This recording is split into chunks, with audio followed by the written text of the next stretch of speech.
Ladies and gentlemen, at this time, please silence your cell phones.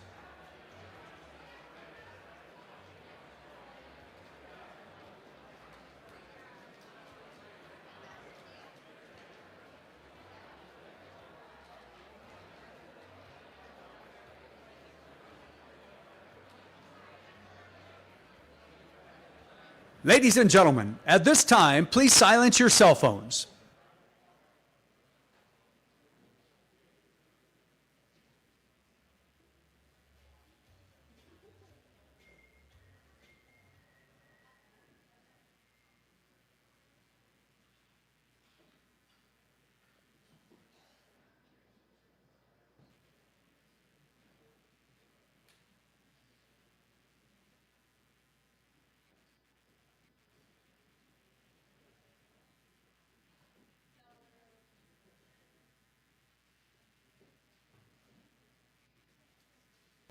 Ladies and gentlemen, please welcome the co-chair of the Michigan Republican Party, Sonny Reddy.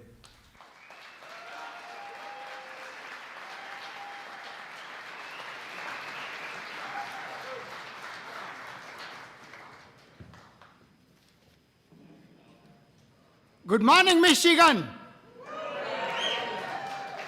What an incredible energy in this room today. We are proud to welcome our Vice President of the United States, JD Vance, to the great state of Michigan.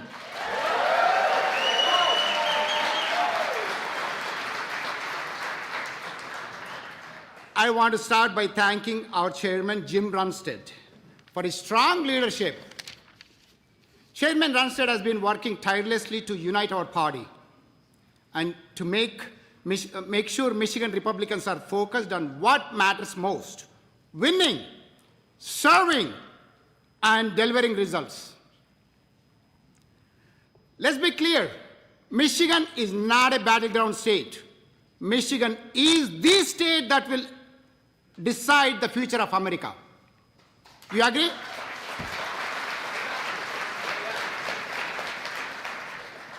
From Detroit to Grand Rapids to Upper Peninsula, families across Michigan saying the same thing: safer communities, better schools, lower costs, leaders who actually listen.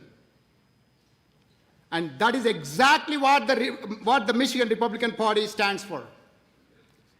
Opportunity over dependency, freedom over control, and results over rhetoric. I stand here today, someone who believes deeply in this country. I'm a first-generation American. Came to this country 35 years ago, landed in Detroit with lots of dreams, just forgot to bring my winter clothes. So Michigan taught me right away what I need. I built my business here. I raised my family. And today,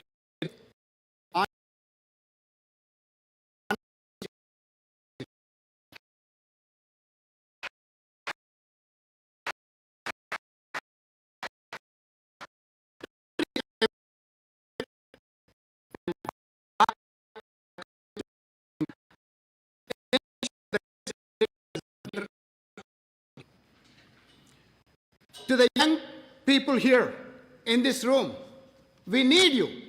The Republican Party is not just the party of the past. It's the party of the future.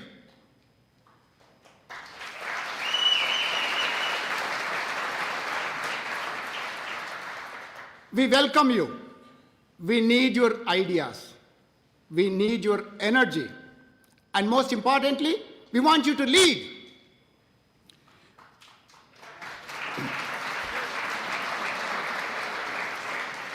Michigan deserves leadership that understands real life. No politics as usual. And that's why movements like today matter. Because when leaders like Vice President JD Vance comes to Michigan, it sends a clear message. Michigan matters.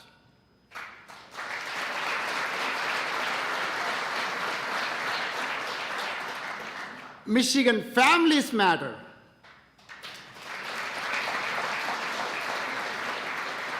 and Michigan future matters.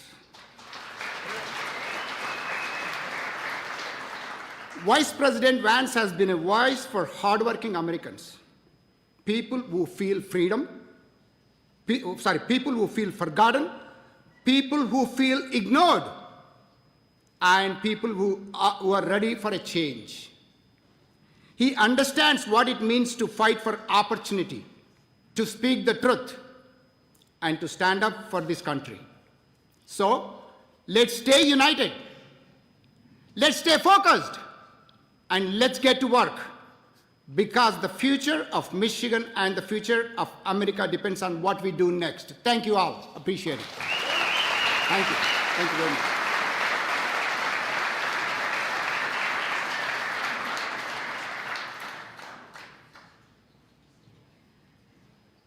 Ladies and gentlemen, please welcome Reverend Christopher Thomas.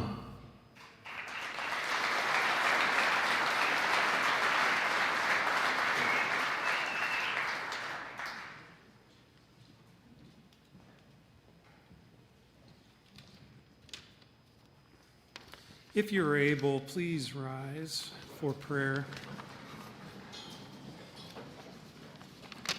In the name of the Father, and of the Son, and of the Holy Spirit. Amen. Almighty and most merciful God, you have promised by your holy word to be ever near your faithful people. Certain of this, we know our needs are never hidden from you, and that your immeasurable love for a world lost in sin moved you to send your only begotten Son, Jesus Christ, to save us. We pray in his name, and so hear us this day. We need you. The onslaught of this world's evil is feverish. It demands our complicity in so much of its ungodliness. Help us, we pray, to be faithful to you. And when we fail, be gracious to us, granting your continued countenance. Be with the men and women who lead our government, namely President Trump and Vice President Vance. They are servants of the people. Continue to guard their hearts and minds, granting them wisdom that aligns with your good and gracious will. Grant that they would continue to preserve your moral and your natural law, and by their service maintain what is noble and right and true, thereby ordaining for this government to be called good. What's more, stir and equip all of us, the unelected, with the viscera to engage in the same as our vocations allow, in service to you and for the benefit of this great nation. Be with our service members at this hour. Casting the bright beams of your love, bring an end to all wars. As you desire, use us to restrain the hands that would seek to do evil. Employ us for the comfort of the afflicted, equip us to preserve and protect the innocent, and yet strengthen us to do all we can to hasten the day when peace is not merely hoped for, but known. All these things we petition through the merits and the mediation of your Son, Jesus Christ, the propitiator, the comforter, our blessed Redeemer, the only way of salvation, and the one who will come again in glory to judge both the living and the dead. According to such faith, remember us in your kingdom and teach all of us to pray. Our Father, who art in heaven, hallowed be thy name. Thy kingdom come, thy will be done, on earth as it is in heaven. Give us this day our daily bread, and forgive us our trespasses, as we forgive those who trespass against us. And lead us not into temptation, but deliver us from evil. For thine is the kingdom and the power and the glory forever and ever. Amen.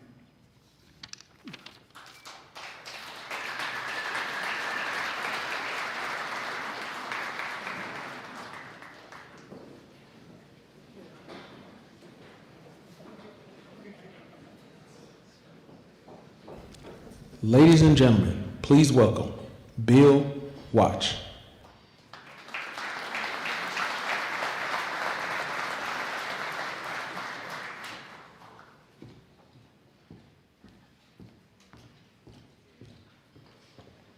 Good morning.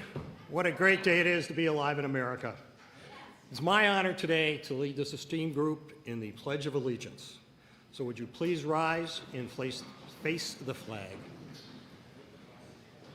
I pledge allegiance to the flag of the United States of America and to the republic for which it stands, one nation, under God, indivisible, with liberty and justice for all. Thank you very much. God bless America.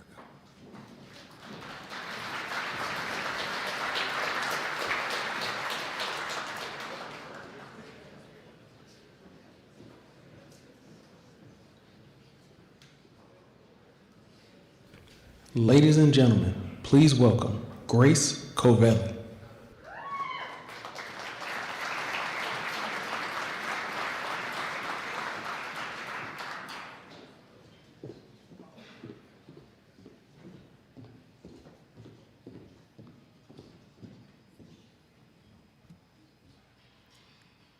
Can we rise and stand for the national anthem?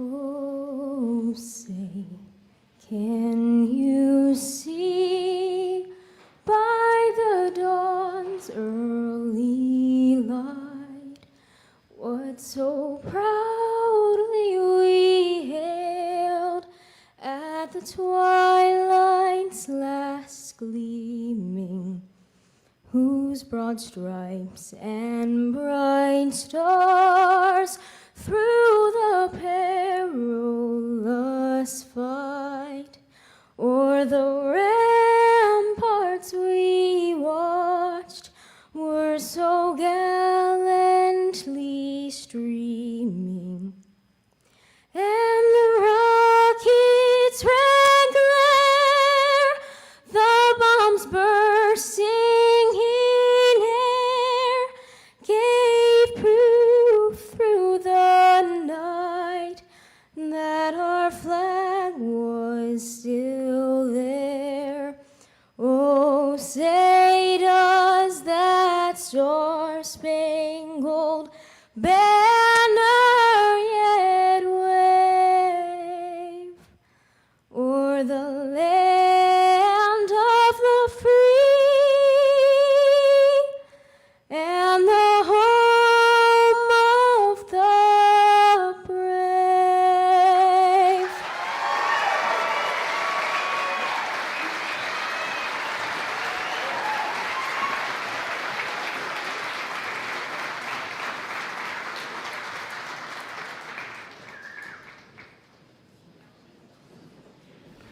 Ladies and gentlemen, please welcome Commissioner Frank Sample.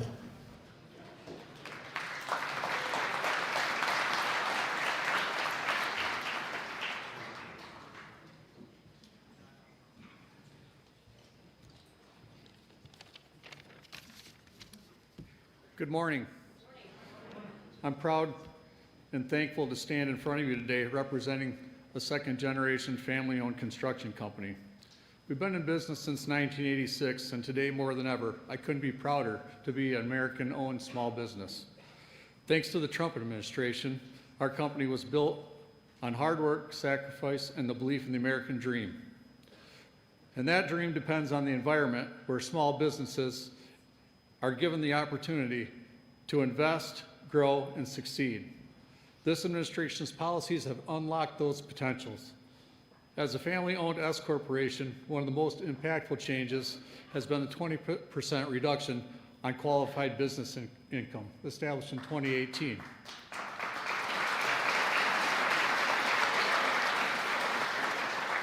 Having that made permanent in 2026, it gives businesses like ours something incredibly important: certainty. It allows us to plan to the future, invest with confidence, and continue building for the long term. Another major benefit has been a restoration of the immediate 100% depreciation for a construction company that is critical. It means we can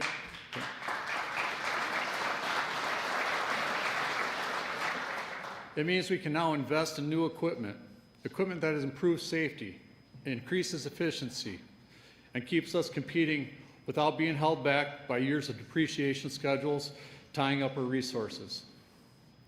Beyond the tax policy, President Trump's administration has renewed investment into American industry and American workers. Jobs in manufacturing that once seemed out of reach are now coming back. There was a time when people questioned whether those jobs would ever return. It didn't take a miracle or a magic wand. It took leadership that believed in American workers. It believed in American first. It believed in American businesses and America First principles. That momentum has had a real impact on the construction industry. We are seeing growth, opportunity, and demand, driven by the belief in American capability and innovation. This growth is producing high-quality jobs and increasing wages. This administration has reinvigorated the American workforce by eliminating taxes on overtime. This initiative ensures that the benefits of the extra hard work remain in the pockets of our employees, and also allows us to bring our projects in on time. One of the most important things for any business is owner confidence. Confidence in the direction of the economy, confidence in their leadership, and confidence that the rules won't constantly change. And that is what I and many others have felt, a renewed sense of confidence that American business and American workers are put first. We are at the end of the day, we're not just building projects, we're building communities, supporting families, and contributing to something bigger than ourselves. I'm grateful for the opportunities we've been given. I'm proud of the work that we do, and I'm optimistic about the American future for small business. Thank you very much, and God bless you all, and God bless America.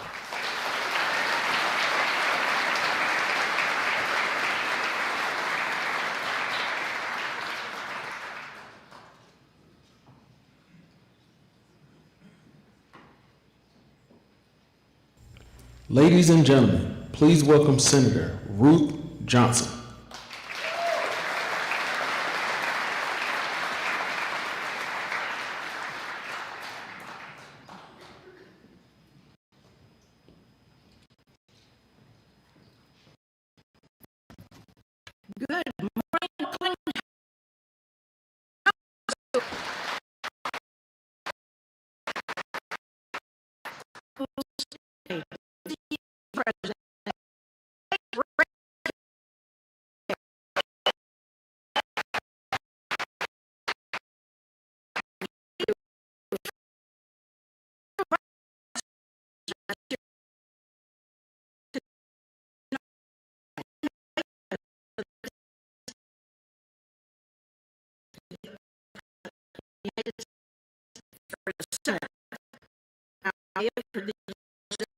Some very important legislation. By a show of hands, how many people the Senate needs to pass this act now? I don't know if you saw the Democratic senators had a sign for, and well,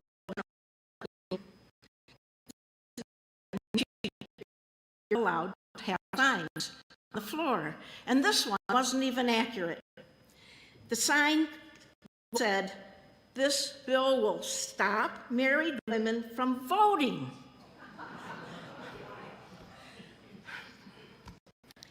Now, I don't really remember reading that in that bill. I know I'm preaching to the choir. All they have against the SAVE Act is lies. That's all they have, all lies.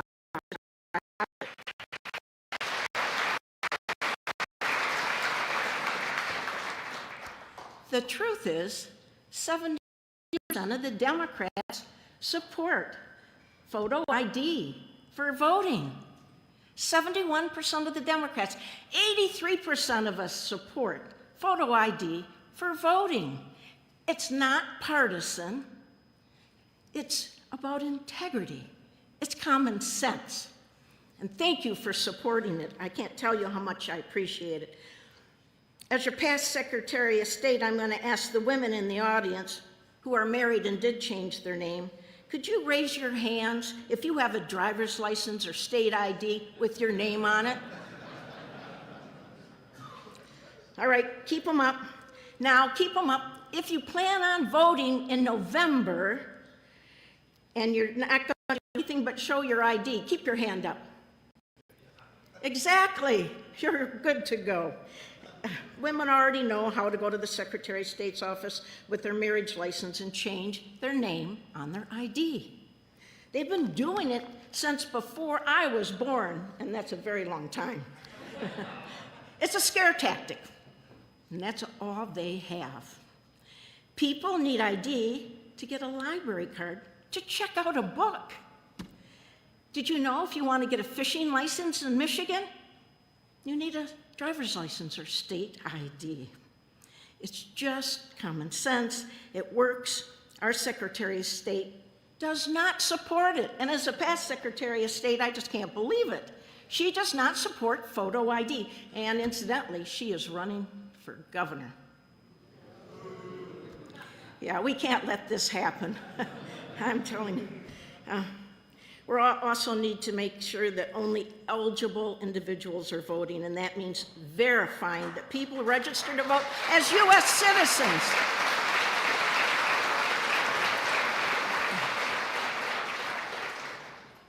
We know non-citizens have voted in Michigan's 2024 election, and that vote counted.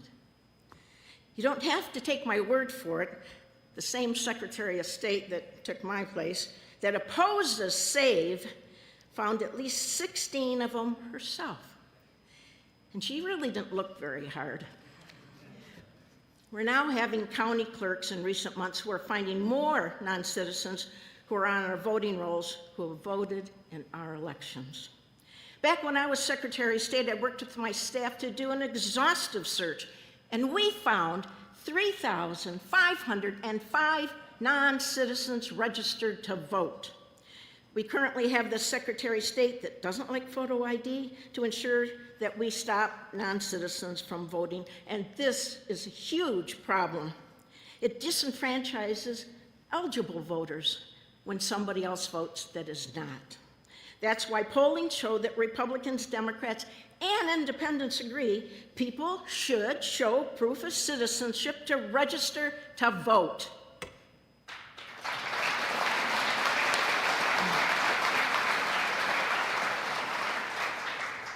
By a show of hands, how many people in this room circulated or signed the Michigan Citizen Only Voting Initiative petition? Ooh, that's great. Thank you. I just want to really thank you very sincerely because each of you has helped put this effort together, and I cannot tell you how important it is to Michigan. We need this Michigan constitutional amendment, which would require proof of citizenship and photo ID to vote in our state. These are the two most important elements of the federal SAVE Act, and this amendment would apply to our local and state elections. 2 weeks ago, with all the help of so many people, we turned in 752,000 signatures to get this on the November ballot. That's the second highest signatures in the history of Michigan. It's amazing.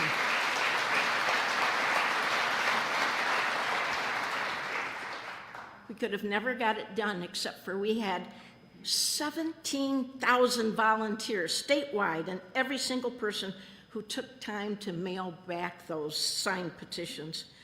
Truly, I think this shows how strong the support is in Michigan for election integrity. That's nearly 1 out of every 10 adults in our state who took time to sign the Michigan Citizen-Only Voting petition. Michigan needs citizen-only voting, and we need the SAVE Act now.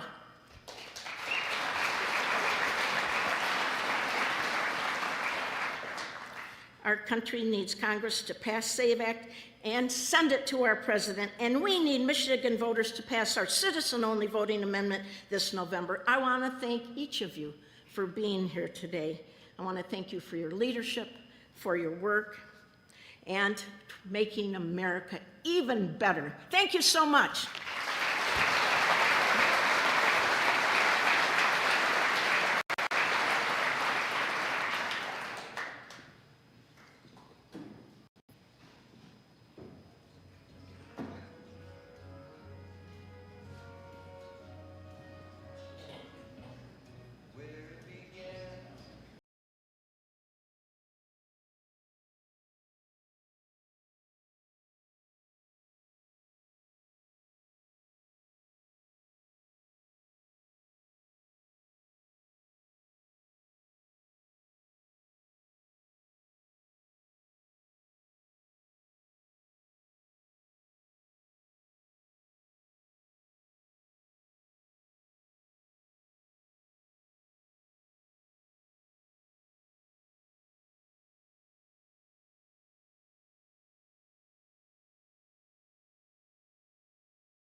economic mobility.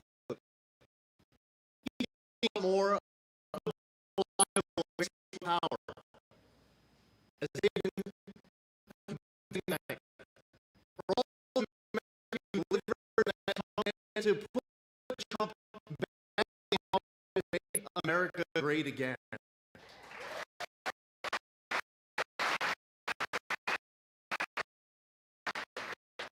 President Trump and President Vance have also been defenders and promoters of the American dream.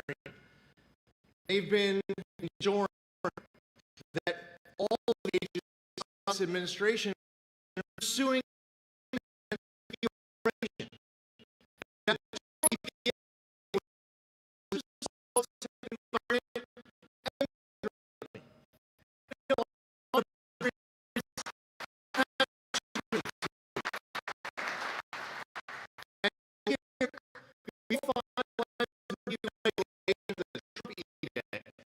the entire federal government, the entire presidency, one agency that the United States all do.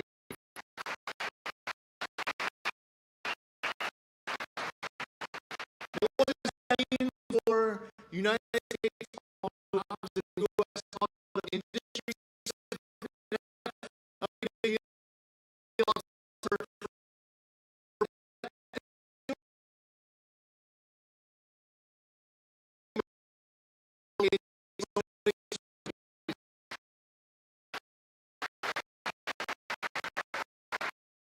Working with that we are facing the United States.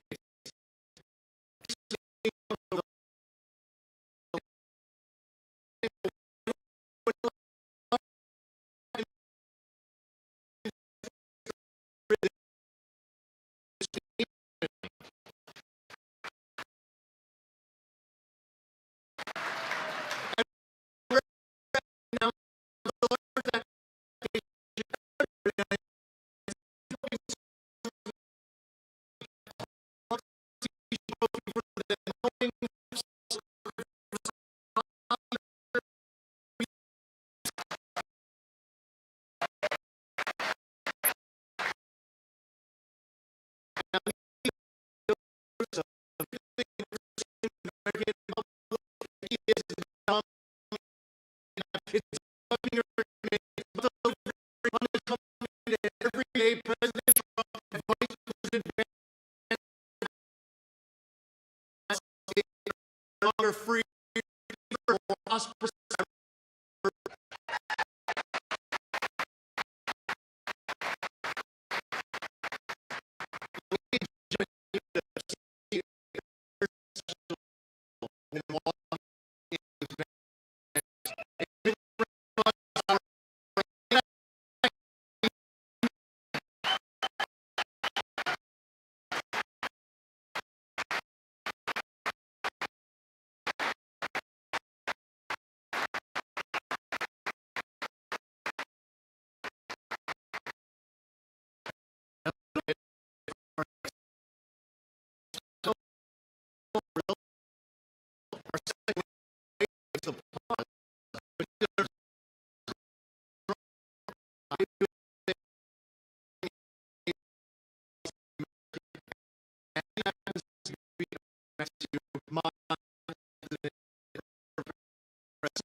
Who selflessly has served in so many capacities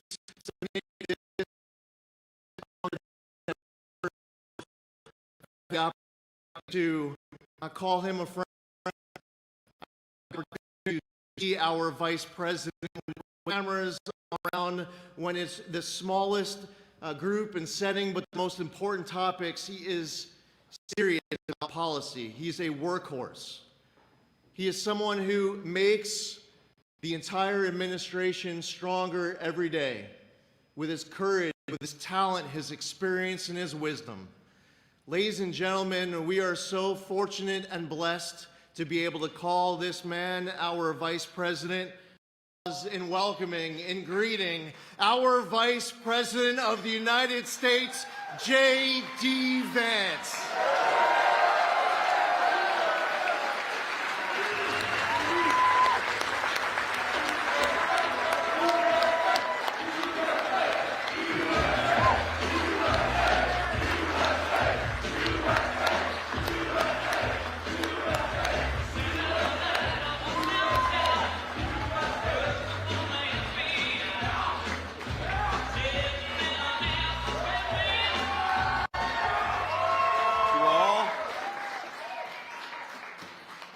Well, it is great to be back in Oakland County, Michigan, and I got to say, we have an amazing leader at the Environmental Protection Agency in Lee Zeldin, don't we? Lee, you do an amazing job. Let's give him a round of applause.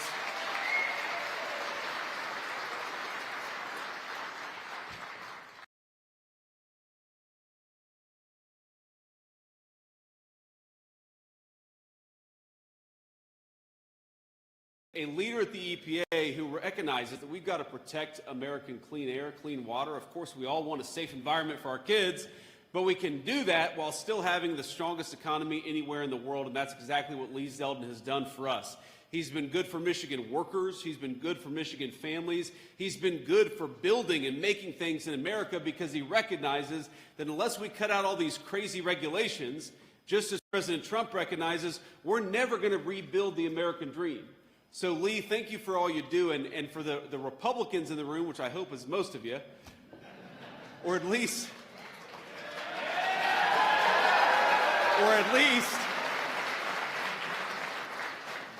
the independent-minded Democrats and independents, Lee is the reason why we have a Republican Speaker of the House right now. Nobody knows that or appreciates that because a couple of years ago, Lee Zeldin was the New York gubernatorial candidate at a time where, of course, it's very hard for a Republican to win the New York governor's race, but he so overperformed and did such a good job in that race that he drug a number of New York congressmen across the finish line. They're in Congress today enacting good policy because Lee Zeldin ran a hell of a race. So thank you, Lee, for everything that you do.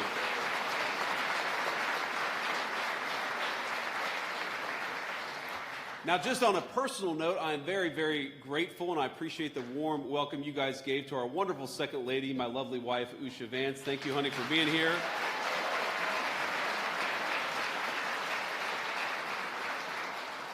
Usha is now 22 weeks pregnant with baby number 4, so we're very excited about that.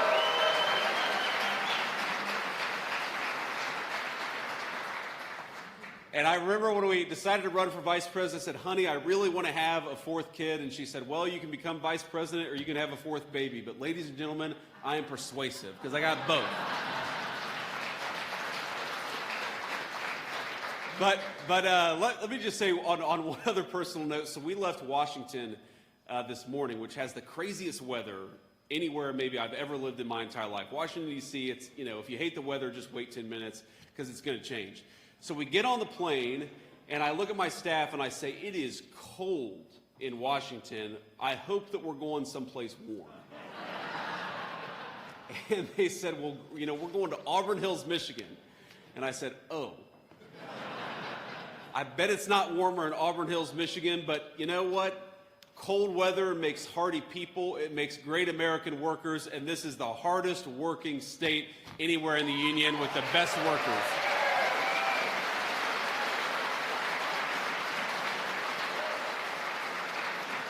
And you all know, as an Ohio State alum, how hard that is for me to say.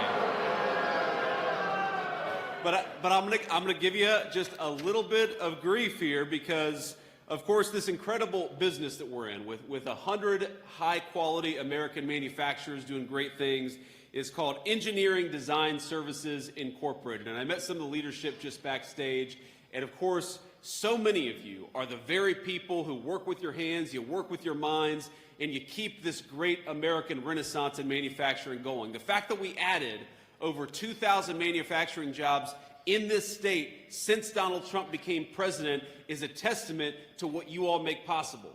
Because across the street, we got Fanuc, one of the largest robotics companies anywhere in the world, and everything that you guys do every single day makes it possible for Fanuc to do what they do. And I love that connection. I love that synergy between American workers here, American workers across the street, building great robotics so American workers in Wisconsin could make things that they weren't making 2 years ago. And the reason that has happened is because Donald J. Trump decided that we were sick of shipping American jobs overseas. We were sick of shipping American industry overseas. We are going to build right here in Michigan, right here at home, right here in the United States of America, and that's what we've done.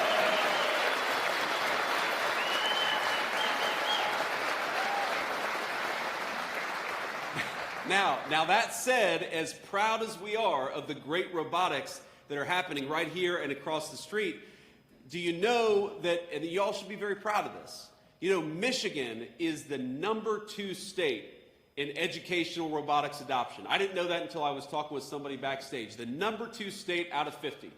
And this is where the grief comes in. Guess what's #1?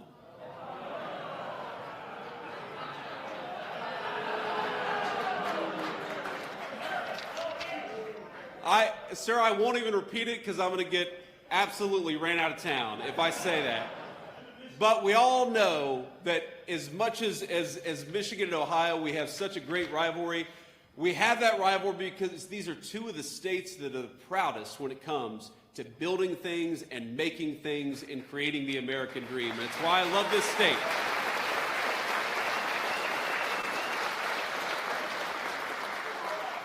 But I want to talk a little bit just about what the President of the United States and the entire team has done with the auto industry in the great state of Michigan. I know we're not in an auto plant, but this is an economy that depends on American automobile manufacturers, and it's one of the things that I'm proudest of that we did.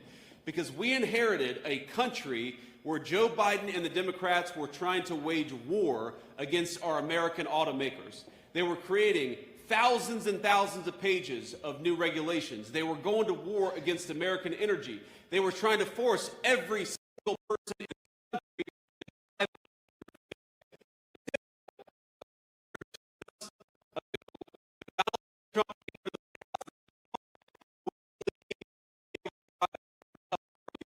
United States of America because we want people to choose. So here's a statistic for you. In 2025, last year, new U.S. vehicle sales rose by 2.4%, which is the biggest jump in American-made automobiles since 2019, the last time Donald J. Trump was president. We've seen just in the last 6 months, we've seen the effects of our tax policy start to make its way into the Michigan automobile industry. You know, those working families tax cuts that Lee helped get passed and John James and so many of our great Michiganders helped make happen, that is real money in your pocket. And for our businesses, that means they can hire more, that means they can create more jobs, that means they can invest more in our great country. Those working families tax cuts mean no taxes on Social Security. If you like no taxes on Social Security, remember, Republicans made it happen in Congress. If you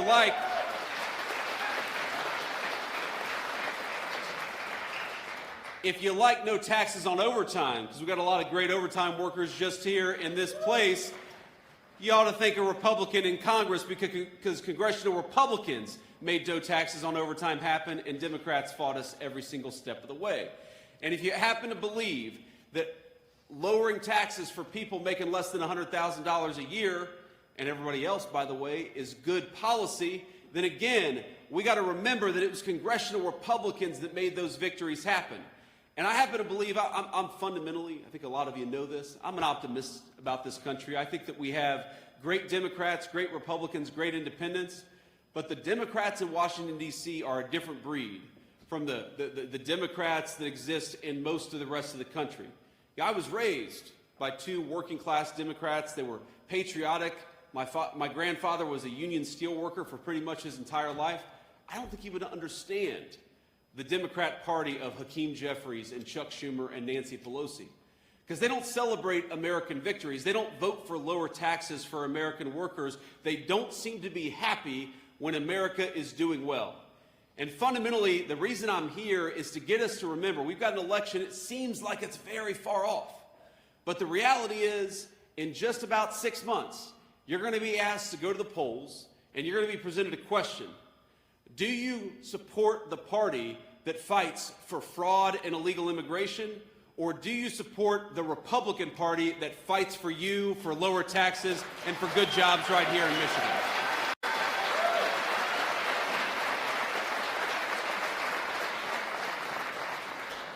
And I want to make sure I read off, things that I learned about just on the airplane that are happening to this incredible state.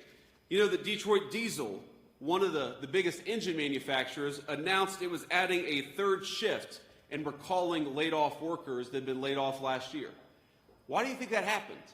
That happens for two reasons. Because we've got tax policies that promote the investment in the American worker, and because the President of the United States, for the first time in my entire lifetime, was willing to say to the rest of the world, you're done poaching our industry, you're done poaching our jobs. If you want to build right here in the United States of America, you get a big fat tax cut. But if you're trying to undercut the wages of American workers and bring in cheap garbage from overseas, you're going to get a big fat tax increase because we're protecting our workers and we're protecting the jobs that support them.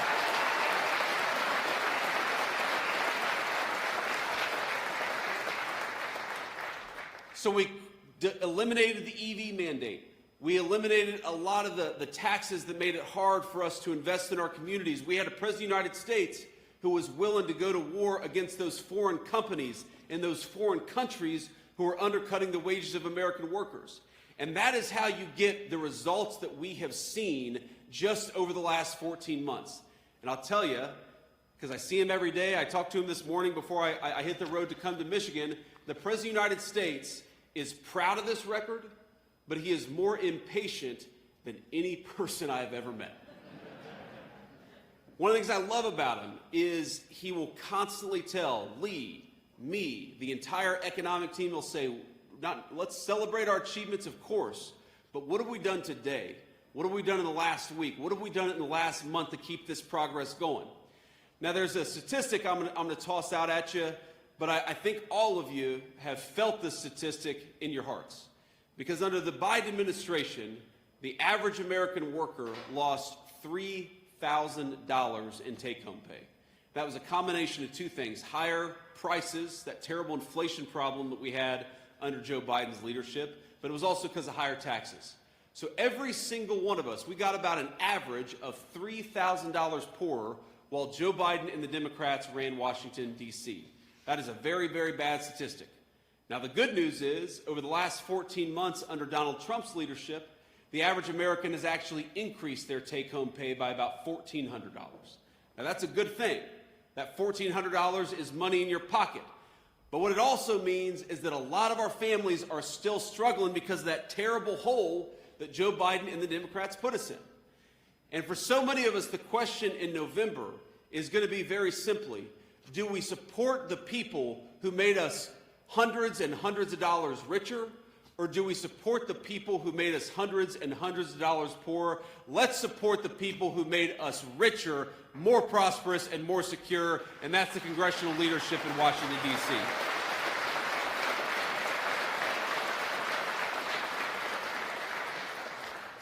Because here's the thing, you know, I landed, I don't even remember which airport we landed in, but it was about a 20-minute drive from there to here, and I was looking around and I was thinking to myself, again, this is why, even though I'm an Ohio State guy, I love this state, it reminded me so much of my hometown.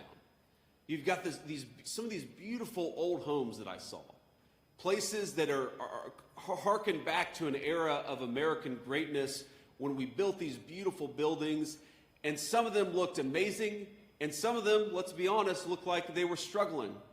I drove through some areas that were clearly struggling. I realized America sold the highest number of my entire life. We said everybody whether it was on Wall Street or a foreign company or foreign competitor, we were going to sell out the American dream of the people right in this room so that somebody could make a quick buck, or so that some foreign competitor or some foreign country could get rich off of the infrastructure that the United States of America had built over 250 proud years. And what I realized driving through this area is that the American Renaissance, ladies and gentlemen, $1,200 richer in 14 months is a lot, but there is so much more that we can do together.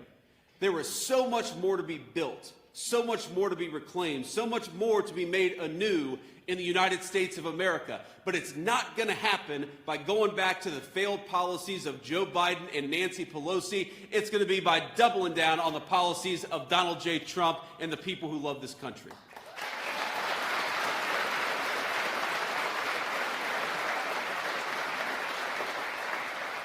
In the same way that the American dream wasn't sold out in 1 year, it's going to take us longer to rebuild it. And what is really at stake in this election in November is fundamentally, we've done so much good, and we've built so much, and we've been able to do a lot for the American people, but the Democrats threatened to take us straight back to where we were just a few short years ago.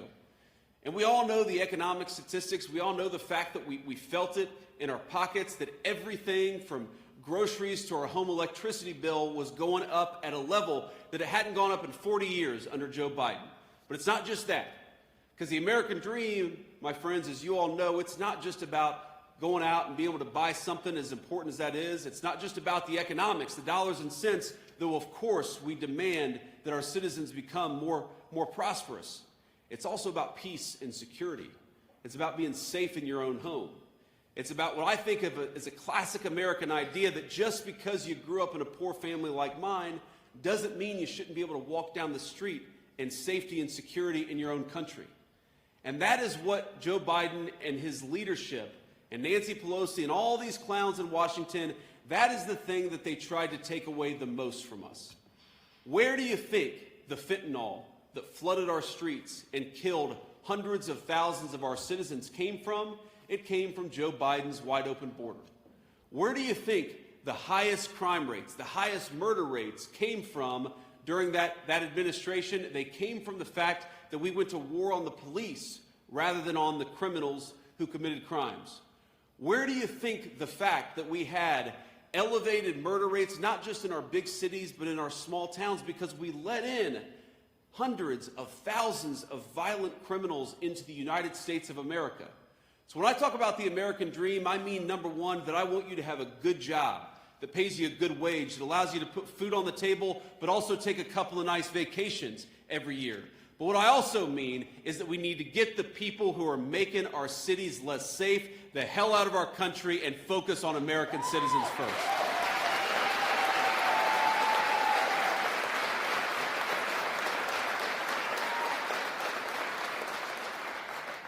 Because as much as we have achieved and as much as I'm proud of what we've done over the last 14 months, the Democrats threatened to take us right back to where we were the last time that they had control of the government. Think about it. Think about the State of the Union address. It feels like forever ago. I think it wasn't even a month ago. And as you all know, I have a very unique perspective on the State of the Union address, right? I'm the one person, the president's obviously talking, and I guess me and Mike Johnson, the Speaker of the House, are the two people who just get to see the Congress. We don't have anything to say. You stand up and sit down probably 150 times. But, it gave me a perspective on what's going on in our country. I should say what's going on in our capital more than what's going on in our country, because I realized that there is such cowardice in Washington, D.C., in the political leadership in Washington, D.C. I've never seen anything like it. So you may remember this line. If you don't, I'll repeat it for you. But the president said something to the effect of, I'm paraphrasing a little bit, but he said something like, if you believe that if you believe that the government ought to put American citizens first rather than illegal aliens, stand up and cheer, okay? And every Republican and like 3 or 4 Democrats stood up and cheered. But what was funny is not just that the Democrats were sitting on their hands, it's that they were all looking around. Like, what do we do here?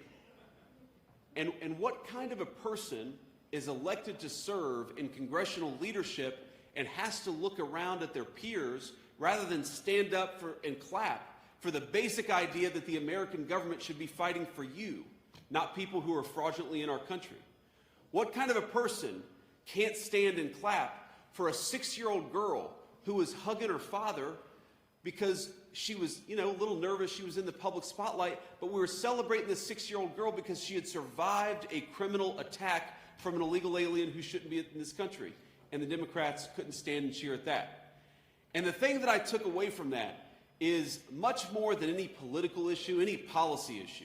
I can stand up here and proudly say that we shut the border, we lowered your taxes, and we have the lowest murder rate on history. And that is something I'm very proud of. But you know what I'm more proud of? That I am part of a political movement that is fighting for each and every single person in this room. Doesn't mean you're always going to agree with us.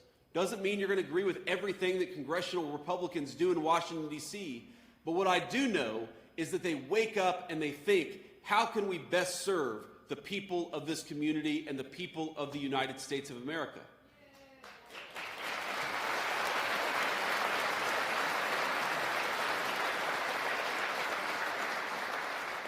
And that is the biggest dividing line, and it breaks my heart to say it. The biggest dividing line in our politics is not tax policy or regulatory policy or even immigration as much as you and I care about all these things.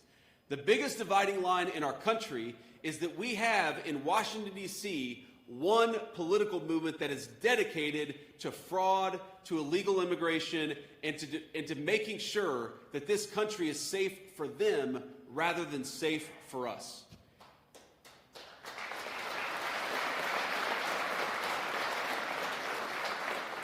I really would. I would love to live in a country where when the President of the United States says it is the duty of the American government to look after American citizens first, for everybody, Democrat and Republican, to stand up and cheer. But my simple request is that until we get to that moment, until the Democrats can cheer for the idea that the government fights for you, until the Democrats can cheer for the fact that the government should be lowering your taxes, until the Democrats stand and cheer for the fact that the border ought to be closed and we ought to get the cartels out of our country, do not send those crazy people or any more of them to Washington, D.C. Support the people who fight for you, and that is Donald J. Trump and the entire leadership of this party.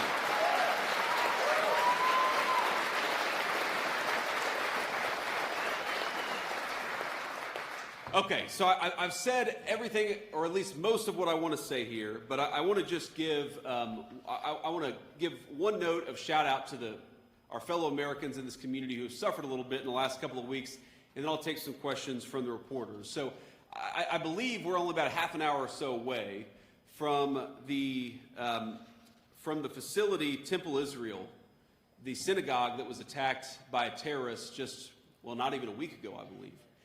And I think that all of us ought to keep these folks in our prayers, because when something happens to any member of our American family, and this particular incident happened to Jewish members of our American family, it is something that all of us have to stand up and say, it's disgusting, it's unacceptable, and we're not going to tolerate the United States of America.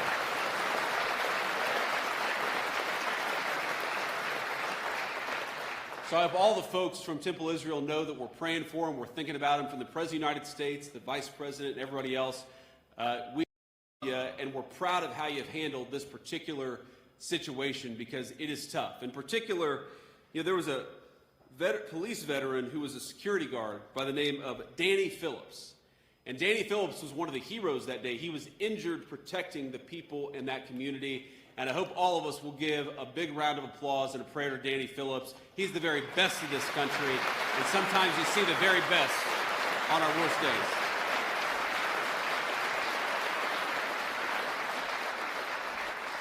So with that, I will say thank you all for having me. The fun is not over yet. We'll take a few questions from the reporters, but if we could, what I'd like to do is start out with the local reporters first, and then if we have time, we'll get to the national reporters after that. Okay, go ahead, guys. Hi, Mr. Vice President. Brett Cass with WXYZ here in Detroit. Thank you for taking questions. We're seeing gas prices here climbing at home, in particular here in Metro Detroit with what's going on with Iran and the impacts in the Strait of Hormuz. What is the administration doing to help keep gas prices down, and where do you see gas prices going here in the near future? Well, the President of the United States has been crystal clear about this.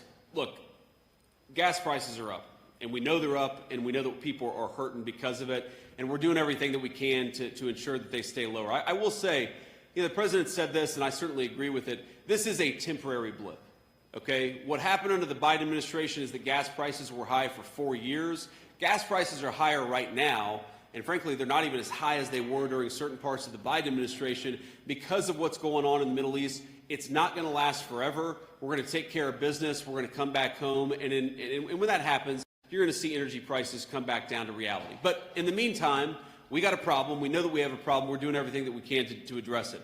A couple of steps that we've taken just in the last couple of weeks is that we actually worked with a lot of our allies all over the world who are suffering from this, frankly, more than we are, because unlike the United States, where we've pursued an energy dominance agenda, you've got a lot of people all over the world who have focused on a lot of green energy scams, and they're hurting a lot more than we are. So as much as we got to focus on getting these gas prices down, the reality is overseas they're feeling it far worse than we did because we've taken the steps to protect our energy economy. So for example, what we did working with these allies is that we released hundreds of millions of barrels out of all these petroleum reserves so that we could put some downward pressure on prices. We're working on a number of things. In fact, a couple of things that I think will be announced in just the next 24 to 48 hours. I don't want to get ahead of the president on that, but we recognize this is an issue.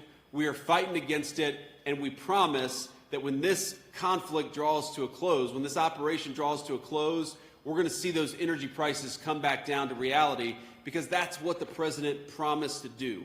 He delivered an energy dominant agenda. It's made us much more secure in the face of these things. But yeah, we got a rough road ahead of us for the next few weeks, but it's temporary. Next question. Remington Hernandez, News Channel 3 in Kalamazoo. The Gordie Howe Bridge is not too far from here. President Trump has made some comments about trade with Canada. For manufacturers here in Michigan, that bridge will be a lifeline to get products over the border. Do you think that the president has taken the right steps with Canada in regards to the bridge, and do you think that it should open on time? Well, the president's attitude to Canada is they are an important ally. They're an important trading partner, especially for folks in this region of our country. But Canada has taken advantage of the United States of America for far too long. And they've taken advantage of the United States in a couple of different ways. Number one, they have allowed us to subsidize their entire military, their entire security. Canada pays virtually nothing, at least until a couple of years ago, for their own security, which means we had to foot the bill for that security. Is that fair to you and your kids that you have to pay for the military of a foreign country? No. So the President of the United States said to the Canadians, number one, you guys got to take your own security more seriously. You're always going to be an ally, but why don't you have a little bit more self-sufficiency? And I think that makes complete and total sense. The second thing the President said is, if we're going to be true friends, you have to treat our workers as fairly as we've treated Canadian workers for 40 years. Again, we have let so many people over the entire time that I've been alive take advantage of the United States of America. The president said, if you're going to apply a tariff to our goods, we're going to start applying a tariff to your goods too. It's basic fairness. And that's what we've done. And our hope with Canada, and I think we'll get there eventually, is we're going to get to a point where Canada treats our workers fairly, we treat their workers fairly, and they're going to be a true ally and a true friend, not somebody who's taken advantage of us, which is what they've done for most of my life. Thank you. Next question. Will Jones from Local 4, with the ongoing war with Iran and the recent attack that you just mentioned on a synagogue not too far from here, what is being done to keep Americans safe here at home? Yeah, a very good question. I believe that Tulsi Gabbard and John Ratcliffe are actually testifying before Congress right now to talk about some of these issues. So let me just say that it is an obsessive focus of the entire U.S. government to understand where the threats are, where people might attack innocent Americans, and what we can do to address it, to get ahead of it, and if, God forbid, something does happen, to respond to it as quickly as possible. And there's a whole host of things that happen. Look, we're monitoring, some classified stuff, some phone calls, things like that, so that we can try to figure out when foreign actors want to come into our country to commit acts of terrorism in the United States of America. You know, we've got the FBI searching for people who have come in, usually illegally, to the United States of America, who might wish the United States ill will. We're continuing to get illegal criminals out of our country because those are very often the people who commit acts of violence against the United States of America, against our people. So there's a lot that we're working on. You know, you knock on wood, I think that we've had a very good track record with security under the Trump administration. We've got murder rates as low as they've ever been. But the only way to stay ahead of this stuff is to keep vigilant about it. The unfortunate reality is there are always bad people out there. Again, very many of them outside of our country who are trying to come in. They're always going to be there. What you need your government to do, what you should expect your government to do, is to stay on top of it and keep you as safe as possible. That's what we try to do every single day. Thank you.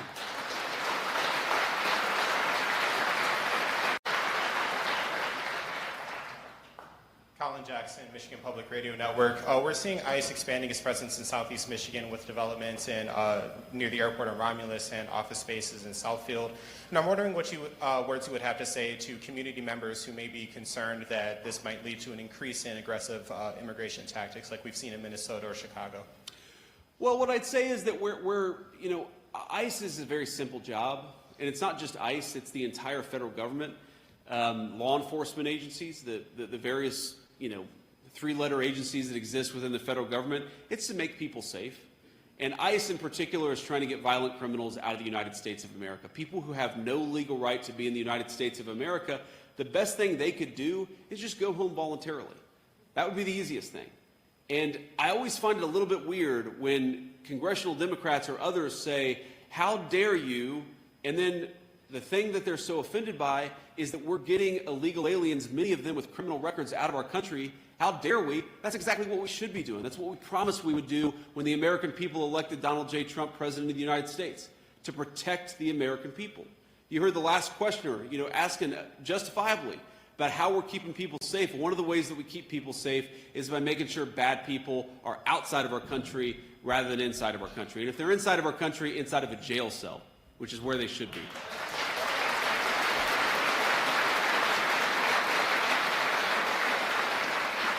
You know, but on this issue of, you know, they're worried about, I forget how you phrased the question. You said they're worried about aggressive enforcement.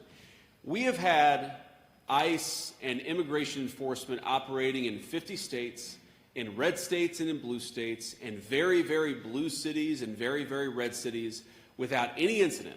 And the two exceptions, maybe three exceptions, are where? Minneapolis, Chicago, and Los Angeles. Because in those three states, the local political leadership said, do not cooperate with getting violent criminals out of our state or out of our city. Now, I don't understand that. If I'm living in suburban Minneapolis and I find out there's a sex offender, illegal alien living 3 blocks away from me, I'm going to be calling the police and saying, get this person out of my country. But unfortunately,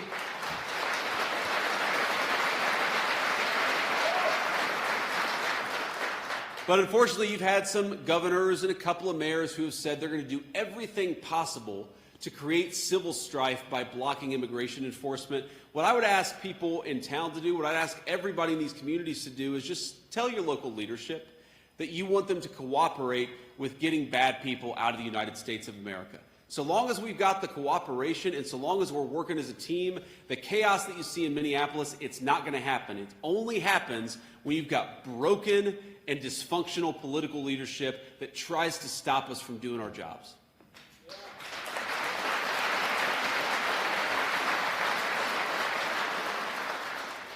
Thank you for taking questions, Mr. Vice President. Craig Mauger from the Detroit News newspaper here. There's a lot of concern and talk in Michigan right now ahead of this pivotal midterm election that the federal government might somehow intervene in the administration of the election here in this state.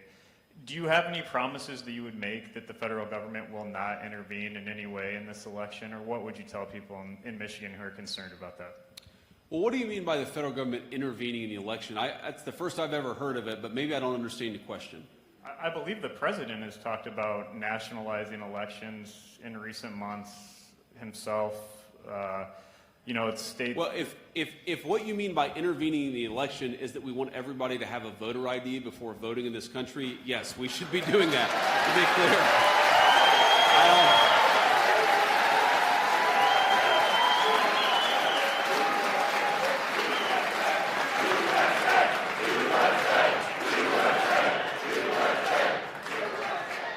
I mean, if by what you mean is, you know, Marco Rubio has like 5 jobs, is the president going to send Marco Rubio to Michigan to be a ballot counter as his 6th title?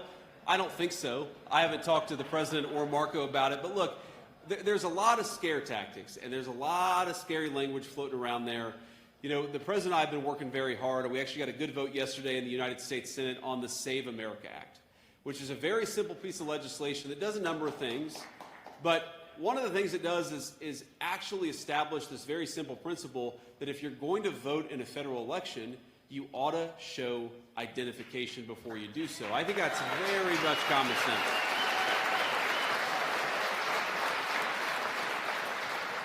So no, we don't want to intervene in elections, but we certainly want to make elections safe and secure. Number one, because we want to make sure that the will of the voters is actually recognized and respected. But think about this. You know, we've got, I don't know how many people, a lot of people in this room. Let's say for every single person here, an illegal alien shows up and votes in a Michigan election. That isn't just fraudulent, and that isn't just illegal. That steals your right to vote away from you, because then your vote counts for less. If you believe, as I do, that the American people are sovereign in their own country, then you have to believe that their vote should be protected, and the only way to fully protect their vote is to prevent fraudsters from coming and voting in American elections.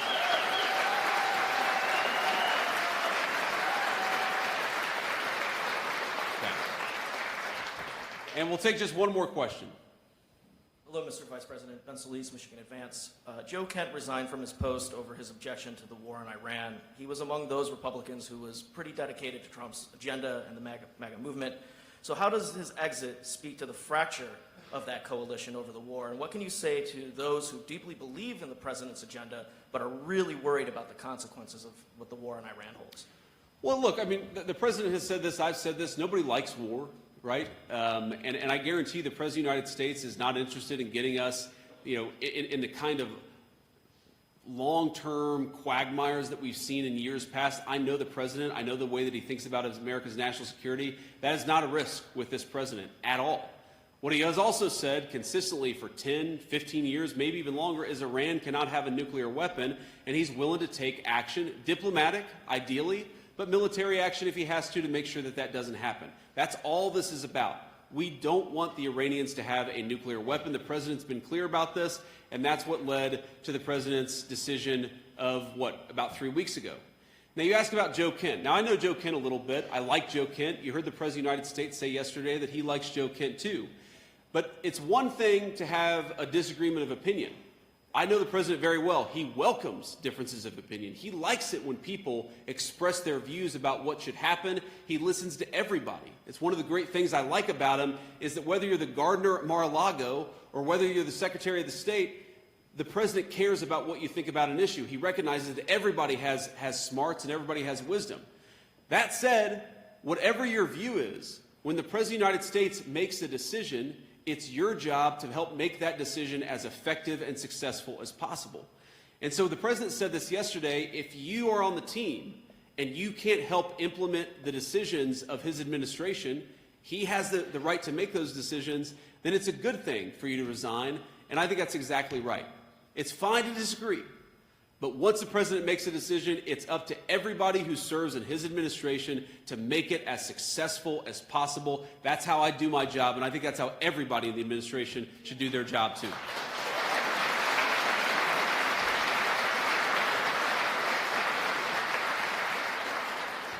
So let me just say this on a closing note here. You know, we're here in the great state of Michigan. I'll head back to D.C. this evening. But I just want to say that I know that you guys are the people who actually make this country run. You know, when a very formative moment for me, just for a lot of reasons, in part because all of our leaders went completely insane, was the COVID pandemic. And remember how they shut everything down? And I kept thinking to myself that I knew a lot of people who worked in manufacturing. I knew a lot of people who continued to go to work because they didn't have any other choice.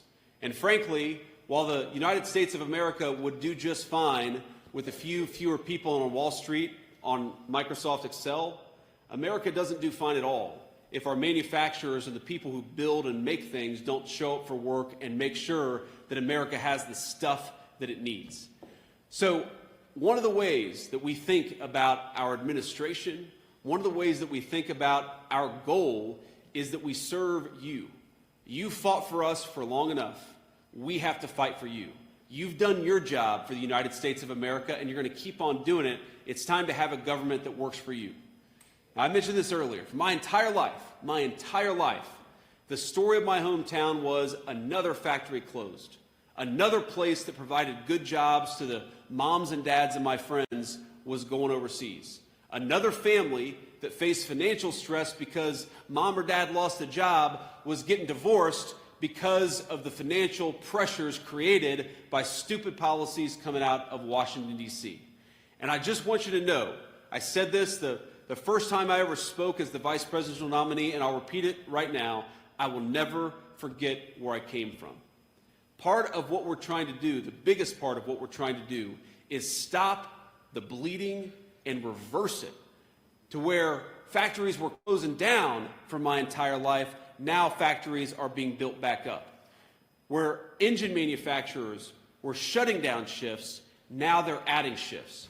Where people are hiring instead of firing our great American workers.